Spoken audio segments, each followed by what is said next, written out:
Hello, and welcome back to Parley. This prompt was written by vampbug. Hope you'll enjoy listening. It's about Dota 2's potential overload of upgrade systems build options.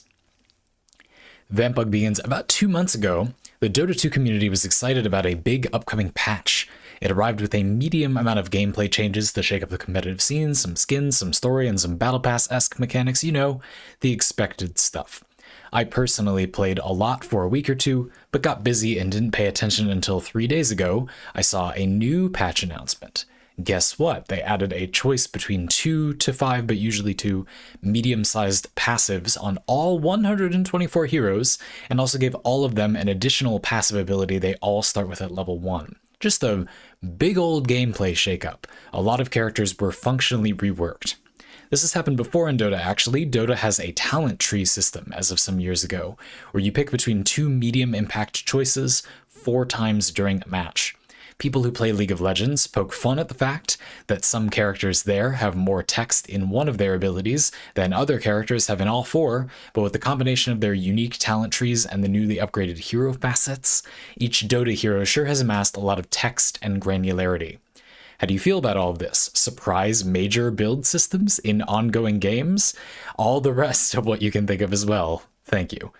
You're very welcome. Actually, let's start with that first. Yes, in principle, no bad. Do not. Surprise major build system in ongoing game? Do not. When you would, instead do not. I remember my example was Apex Legends, where I wouldn't call it a major build system. We'll definitely get to the situation with Dota 2, but while you would kind of pick between 2 perks several times throughout a match, it sounds similar to one of these systems in Dota 2. Apex Legends is a game that has, I would describe as essentially no build craft already. You're making basically no playstyle decisions after you select your preset character that has no different options available. Yeah, you do pick guns on the ground. You kind of build a loadout as you run around looting stuff, sure. And you might pick that based on preference. I do think that Battle Royale games, where you pick up loot as you go and try to stay alive till the end, are, in a way, kind of cousin to a lot of games where you deliberately make a loadout of your own design. But it's a little bit different, right? And so having it be that the player is meant to have deliberate agency and choose options where before everything was set from the start, I think that's a big change. They're not very huge options. It's not this labyrinthine build system, no. But I do still feel like that is a disconnect between the kind of person who likely would have picked up Apex Legends and maybe another kind of player who probably isn't playing this game. But if you had focused more on that stuff from the start, maybe they would have. And so it's like, is that change for the people that this game is trying to attract, or what the rest of the game's design is serving?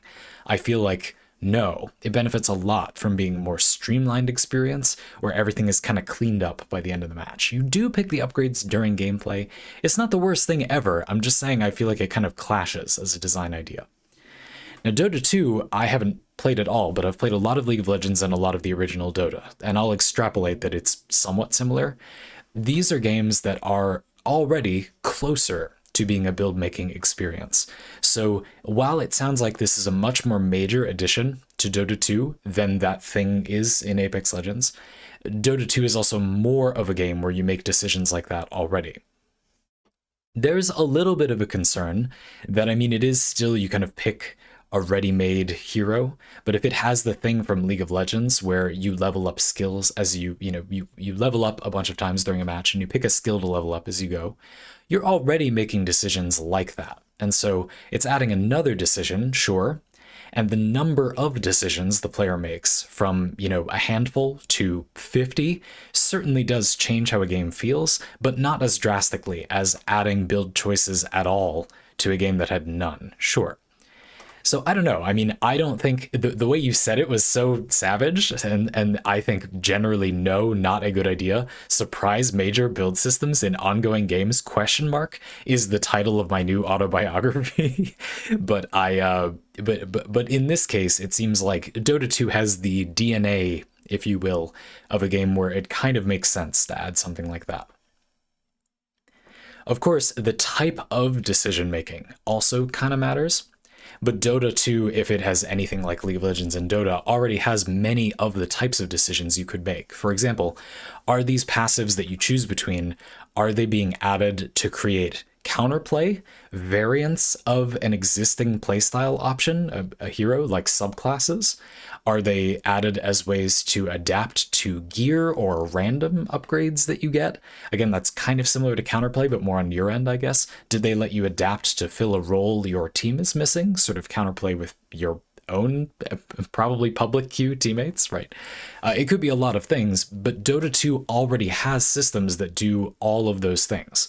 You know, buying items already has a kind of counterplay and adapt to what the rest of your team needs thing in it. That system is already there in the form of the items to some extent. And so if you added another system that did that, it's not asking players to make a type of decision they weren't before.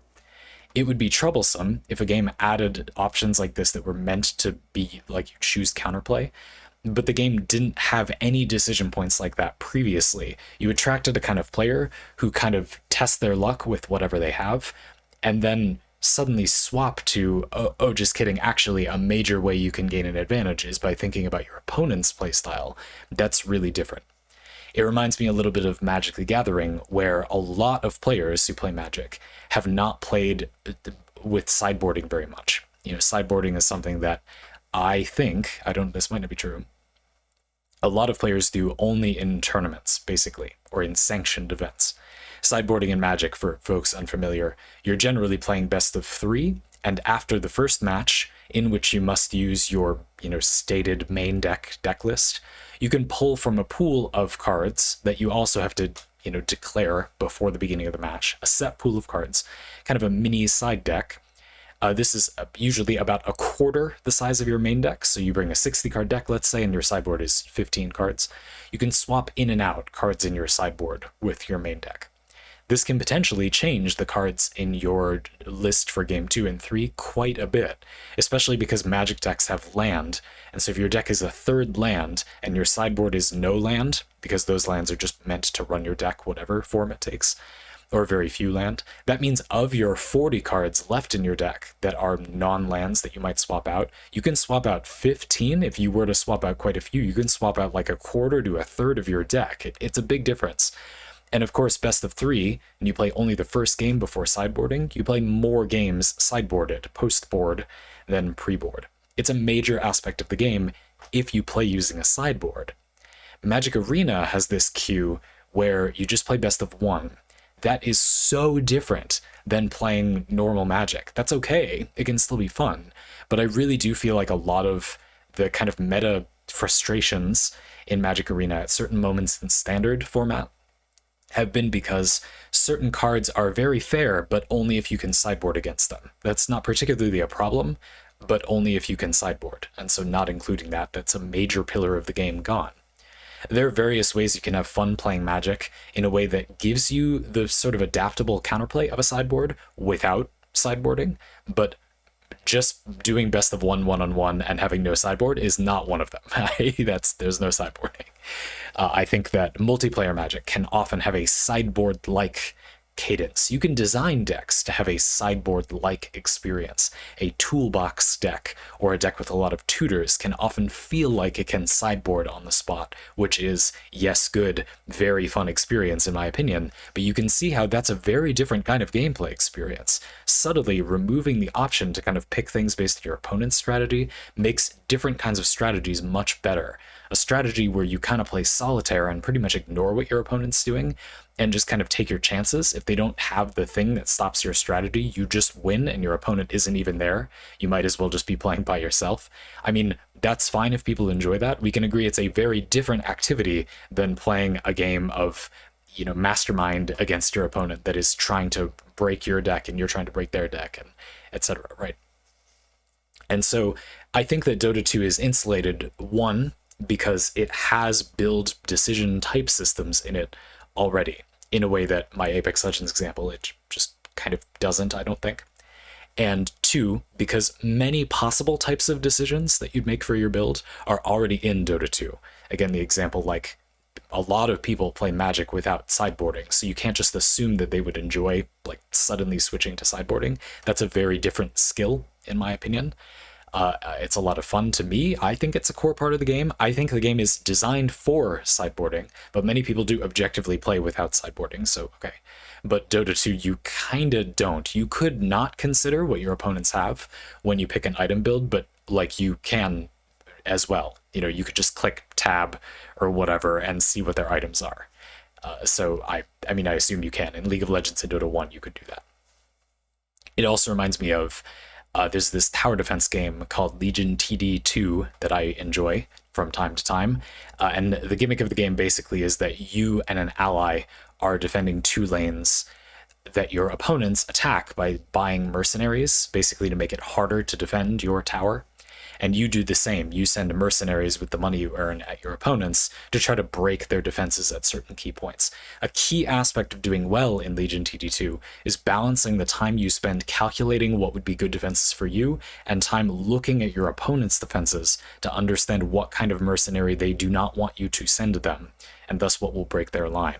It is a game that is even more unlike playing, you know, best of 1 Magic, even further along than Dota 2 in terms of you can easily counterplay, you must counterplay. There really isn't a way to play successfully that doesn't involve knowing what your opponent's strategy is, getting very intimate with what your opponent is trying to do. It is not a very self-centered game, I guess you could say. And there are a few popular options for playing solo as well, like 1v1, I guess. And so even if you were to try to just play all by yourself, I mean, there are 4 players in the game. It's not even mostly you. So yeah, I do think Dota is thus rather prepared for this kind of system. But that leads us to part 2, which is, okay, yeah, but why did they add it? Like, there's a good chance that it will be fun, I guess, whatever it is. Dota 2 doesn't seem to be set up in a way where it would massively clash. It avoids the normal problem of surprise major build system in ongoing game. You know, it's a game that's already about those things, you could say. But what do the changes do? I mean, why you know, where is the fun? In my mind, any complexity in any game is always guilty until proven innocent until it explains why it would be fun. Why is adding additional decision points more fun? Now, you might think it's a little odd coming from someone who really likes making build decisions, but more decisions does not make more fun when you make a build. Having more things to click through just to set up my thing is not necessarily more fun unless those decisions are meaningful forks in the road, where I can truly pick something kind of different. Now, if I'm thinking like League of Legends and Dota, these are games that had pretty compact build systems, if you want to think of it that way, prior. And so you're saying they added a talent tree and then they also added this kind of passive choice thing. It kind of sounds like a lot, but I feel like Dota 2 is starting with a rather modest amount of build choices. And so if these are tight enough, maybe it's not a big deal. I mean, you said you take a choice between 2 or potentially up to 5, but usually 2 medium-sized passives. And they all get an additional passive. So that's not a decision point. They all get text added. That's complexity added, sure. But 4 abilities in a passive is manageable. And then you just have a choice between, let's just say 2 passives. Okay, not a big deal. 1 more decision point. You pick 1 of 2 passives, if I'm understanding correctly. And then you have a talent tree. You said you pick between 2 medium impact choices 4 times during a match. That sounds like the other feature, but it's just say it's different. You pick between the 2 passives that they added, the more recent thing they added. You do that before the match, and then you do the talent tree thing during the match. I think that's what's going on. That's not too bad. And the talent tree thing during the match, it's almost like waypoints for your build, you know, based on which abilities for your hero you've been leveling up to that point. Maybe that informs that decision. I do think them being connected or synergistic does lighten the load mentally of making lots of different decisions throughout gameplay. So it kind of seems like it would be of a manageable scope. Adding a lot of different build knobs to turn, sure, but starting with not very many in terms of absolute number of decision points, and then not adding too many and having them be related to the ones you're used to, not a huge thing. I also think it's important what happens for the existing player. It's an ongoing game, so players who've been playing Dota 2 have to now kind of have this new thing attached to their gameplay experience. Will that be okay? Well, I think if the choices you're making kind of tie into the play experience from before, hopefully that means that they're giving you more of what you want. You play your favorite hero after this update, and now they have this new thing that you're not used to making a decision about. But it's more of the character you like, hopefully. And so while I'm a little concerned about, you said a lot of characters were functionally reworked, hopefully no one had their thing they liked changed out from under them, and now they have to make a bunch of decisions related to something totally different to what they enjoyed about that hero. But provided it's not something like that, I feel like for most people it would just feel like more of what they like. Good. Whereas a new player coming into the game, well, to them, that's what the game is like. It has that many decision points, no big deal. So I also think that's okay. It sounds like it's kind of a good version of this, where there have been bad versions in many games I've played where the new build option is kind of an island. It's something not unrelated to things from before. It lets you get health or armor or, more damage or whatever, things that you cared about getting in the game's previous build systems, but it gets you those in a way totally unconnected to the previous build systems. Warframe is really guilty of this. We get the focus system, which is essentially just over there. You get a bunch of additional stuff, a good amount of which isn't related to anything in the game prior. Archon shards, for example. These give you like passive stats that you can add on top of all of your mods, all of your focus stuff, all of your weapons, all of your etc. And they give you things that you could have gotten before, but the way that system's opportunity cost works and how you get the Archon shards and a lot of the things they give you are largely unrelated to how you got them otherwise. So, for example, getting cast speed wasn't available many other places. Getting just an increase to your Warframe's health value is kind of not a thing that's in the rest of Warframe. And so it's sort of an island over here, not irrelevant to the rest of the game, not giving you things that are totally unlike the things you were getting before, but just a sort of weird alternate reality version of making a build, rather than feeling like it ties in and sort of completes the experience a little bit. In Dota and League of Legends that I've played, I don't know about in Dota 2, it would often be the case that a character would have, so for people unfamiliar, characters in these games usually have 3 abilities and then an ultimate, and you can pick which of the 3 abilities you want to level up every time your character levels. You can't get the ultimate right away, but you can level that a few times too. So it would be, maybe you would level 18 times, and you have 3 abilities that have 5 levels each to pick from for levels 1 through 5.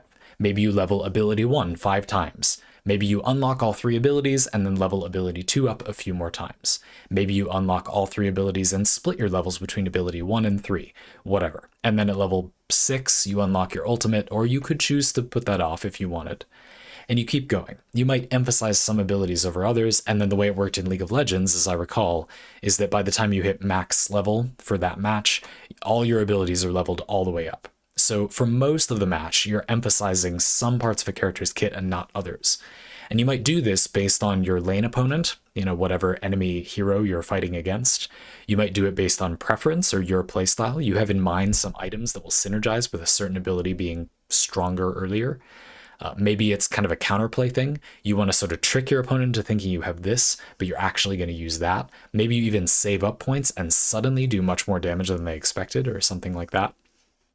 I wouldn't know anything about that stupid cheese. Anyway, and so it's kind of natural that there would be passives built into the game that are designed to sort of emphasize one part of a character's kit or another, right? You kind of already do that. That's what I meant when I said hopefully it's just more of what you already like, or it even further than that, it's almost not a new decision point. It kind of just adds to or manifests, emphasizes a decision point that you were already making. This could be a good and a bad thing. I mean, I personally think that a lot of games build systems are a little bit guilty of hand-holding to a fault. They make obvious something that is already true, which could be considered good for players that wouldn't have gotten it otherwise, but means that there is text in the game that is kind of irrelevant to players that just do understand the game. A simple example is, again, Warframe. I will use you as an example. When you put a mod on a weapon, you have 8 mod slots, so choosing to put this type of damage on your weapon is always choosing not to put this other type of damage on your weapon. having a mod that gives you fire rate but then reduces your base damage output, you hit more times but for a little less damage each time, like you already would have hit for less damage each time. That's what putting a mod on the weapon does. That's why there are limited mod slots. When you put anything on anything, you always don't put on something else. You know what I mean? When something is stronger than another option at the expense of giving you some other stat, that's one thing. But it often feels like things in Warframe kind of have a meaninglessly small demerit on them. You lose a little bit of base damage in a way that mathematically never matters. It's all basically always correct to just pick that and pretend it doesn't have the negative. So why is the negative there? Is it just there to point out to players that haven't noticed on their own that, hey, there is an opportunity cost to this? It's like that's the entire premise of making decisions ever in all areas of life. You know what I mean? There's a part of me that feels like, well, but that can be kind of good. You know, that's the main mechanic of the game. So emphasizing that isn't bad. And there's another part of me that says, but this is like a fundament of mathematics. You can't even life if you don't understand that there's not really a need to just kind of add a meaningless demerit just to make sure the person knows that in fact you cannot live all lives simultaneously. We experience linear time. You know what I mean? I know, like, doesn't everyone know that? But they don't. And so I don't know.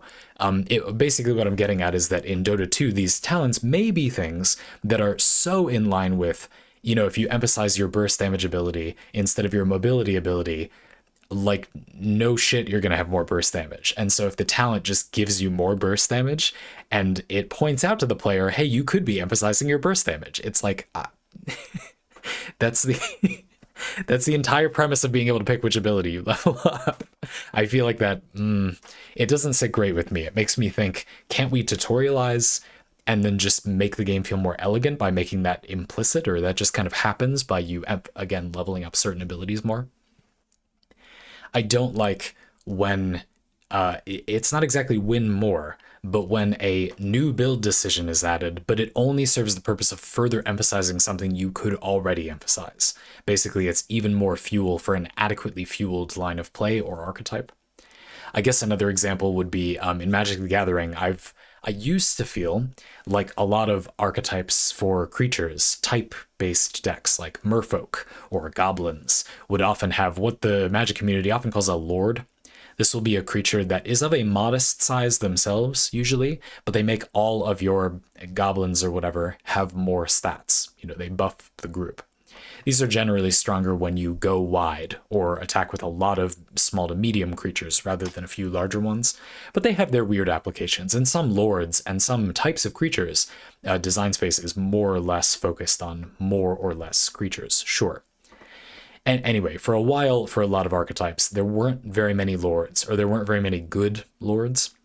But nowadays, I mean, type-based decks like that, theme decks, kind of, right, are one of the most basic forms of making builds. It's something a lot of people really enjoy. It's quite rare to find someone who turns their nose up at any type of theme-based strategy. You might not want the popular ones, not just because you're being a hipster, you might just get sick of them. They are very ubiquitous. And so sure, you might not want to make another elf deck or whatever, but you can make some pretty schwancy elf decks, and it's a pretty fun experience to play them.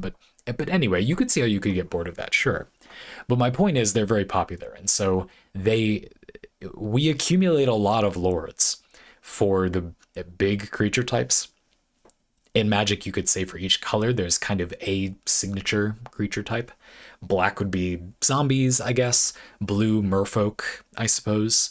White, humans, though humans are quite multicolor. I would say humans are the classic white one, if I'm not forgetting something. Blue, red, what's left? Red goblins and green elves.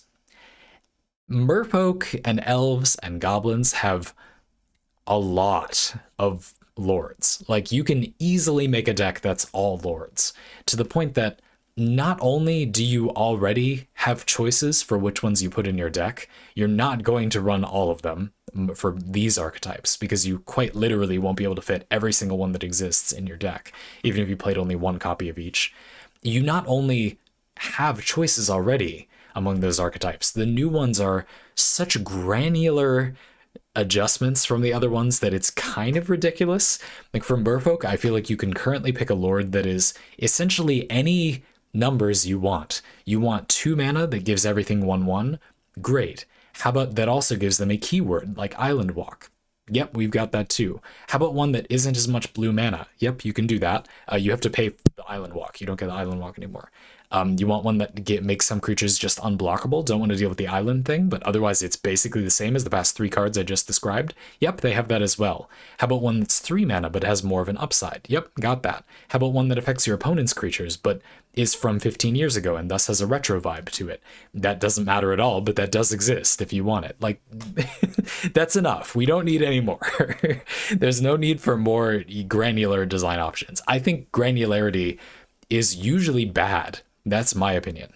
I feel like being able to totally freely adjust which things you add to your build in a game is excessive, is playing tennis with the net down, is stunt basketball.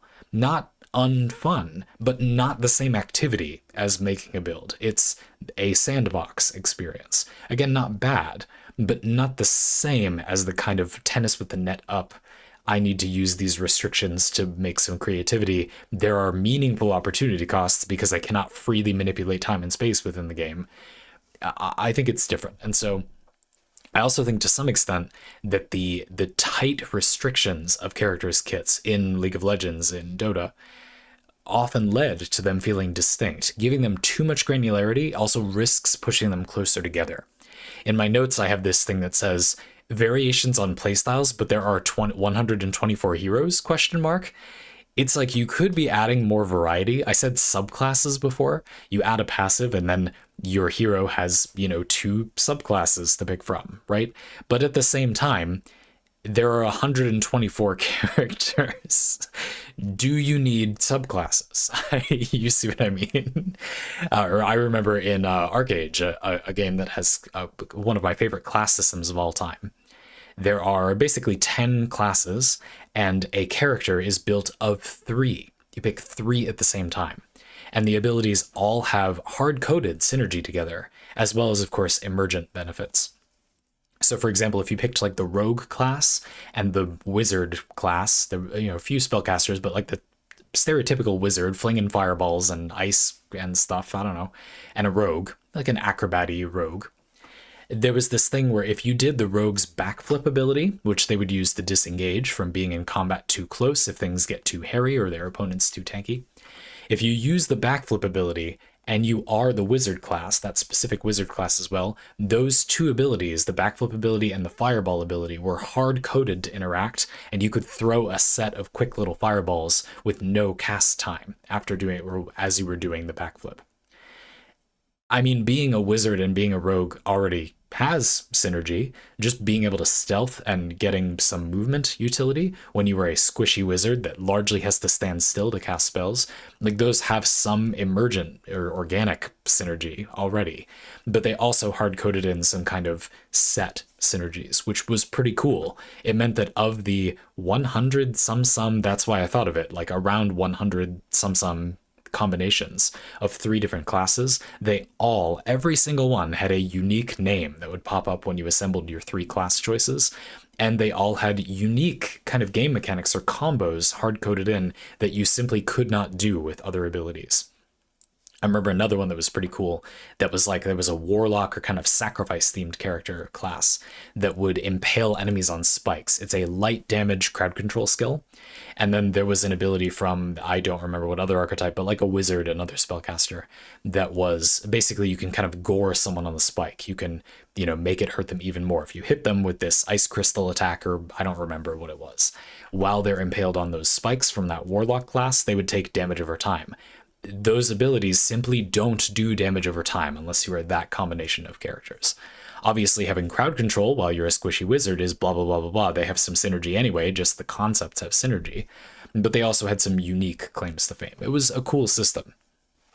That was a rare example for me of a game where even though there are tons of classes and abilities already, it actually feels justified that they have these internal synergies between them. They made a real effort, though not a fully successful one, but a real effort to make all the 100 plus like named class combinations have a unique niche. A huge amount of them were relevant in the high level play of that game. It was like there was at least 20 or 30 that were meaningfully differently good at some things. That's amazing. I mean, it's not incredible balance overall, I guess, but when you realize that if there's 100 some class combinations and like half of them are essentially the same as another one, but you just change the third class, like they are similar, that means if 20 or 30 of them are really good, most of them are really good. It just might mean you add a third option that is more your preference and is kind of neither here or there for the main two that you're comboing together. And that specific name maybe isn't as well known as a class combo, but it still has its own claims to fame, and you just like to play that way. It was really good for that kind of thing. You could pick two that had a really good interaction and then a third class that you just liked or that rounded out your build or you had better gear for or whatever. And it would kind of work because you had the hard-coded synergies from those two, and the abilities had emergent or interlocking synergy.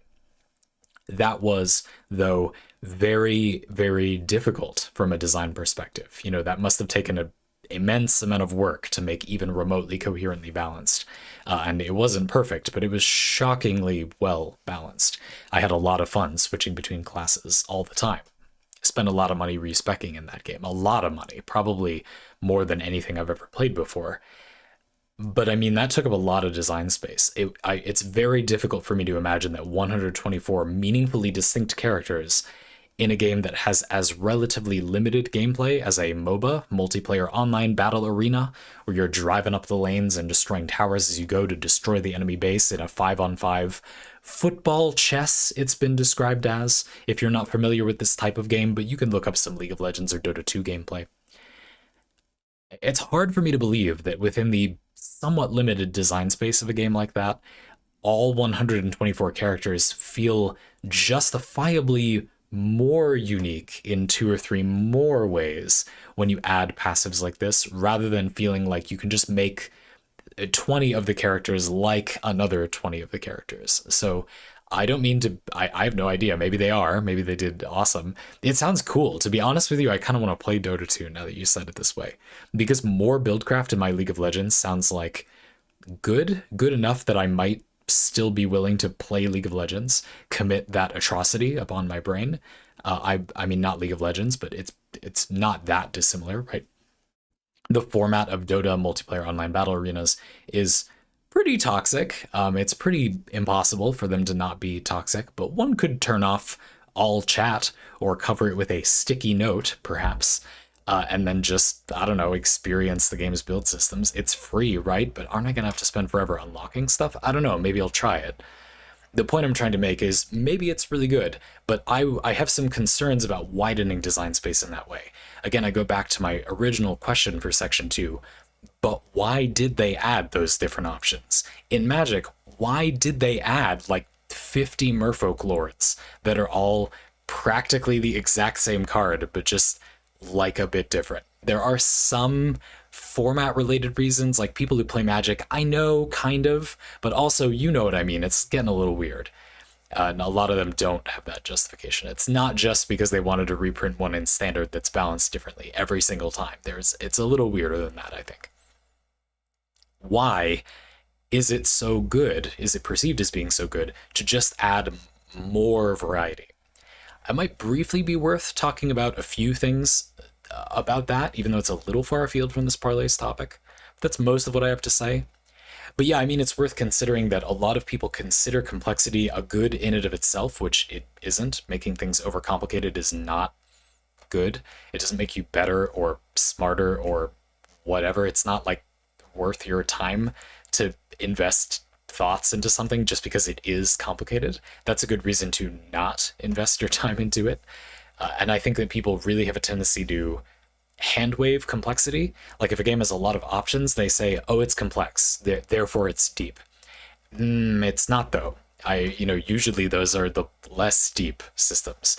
I always think of Path of Exile as kind of an exception, where the build systems are fairly deep by my perception, despite having a tremendous number of decision points.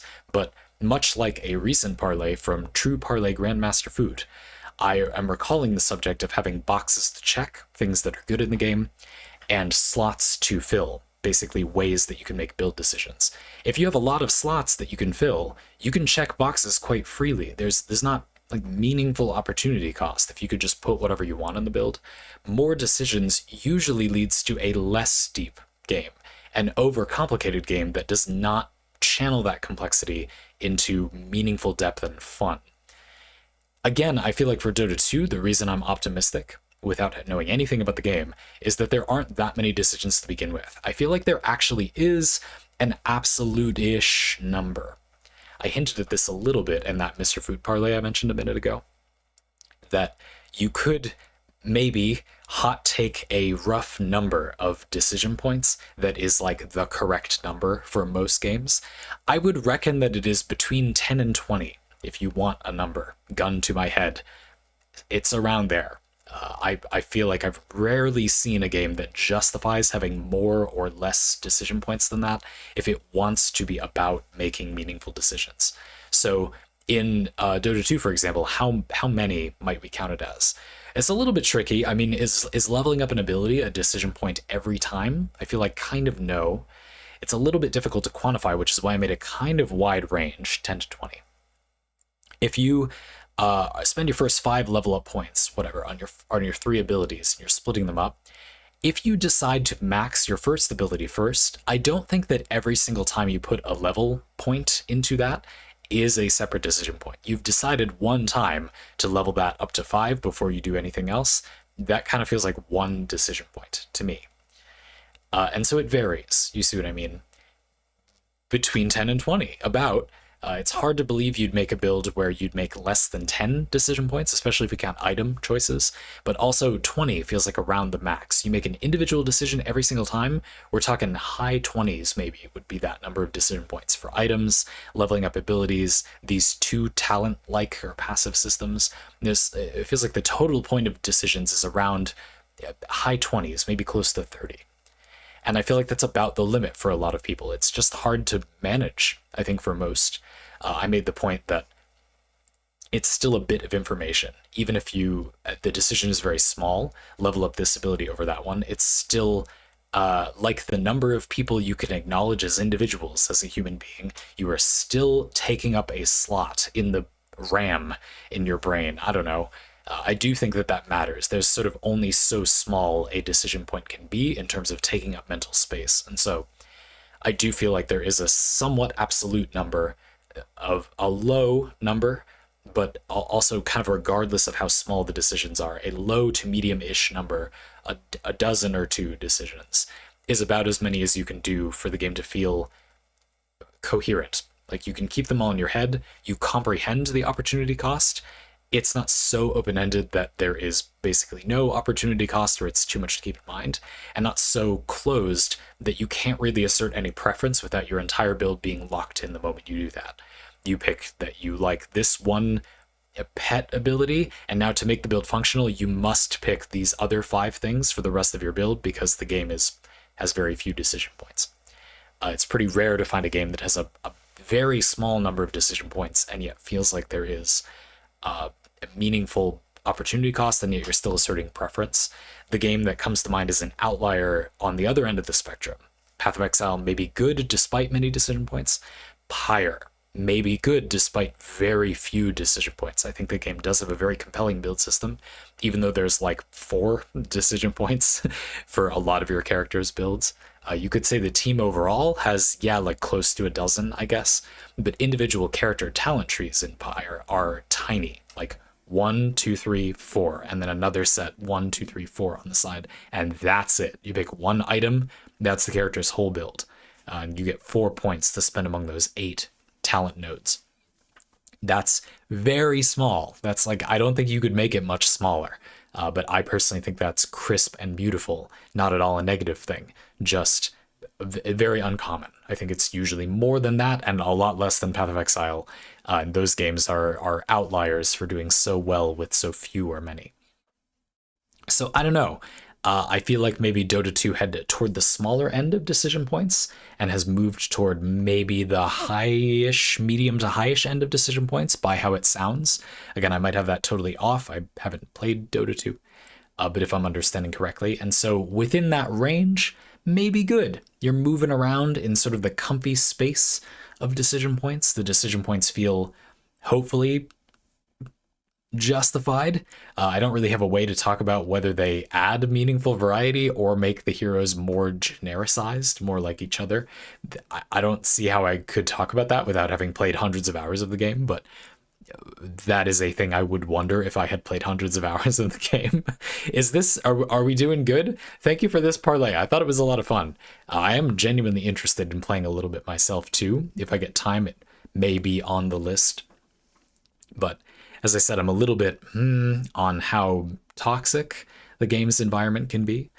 I don't know. I mean, it sounds cool to have another direction I could have taken this parlay in that I felt was off topic at the end of the day, but I sketched it out a little. It was something I wanted to talk about, but I thought this was a little more on topic.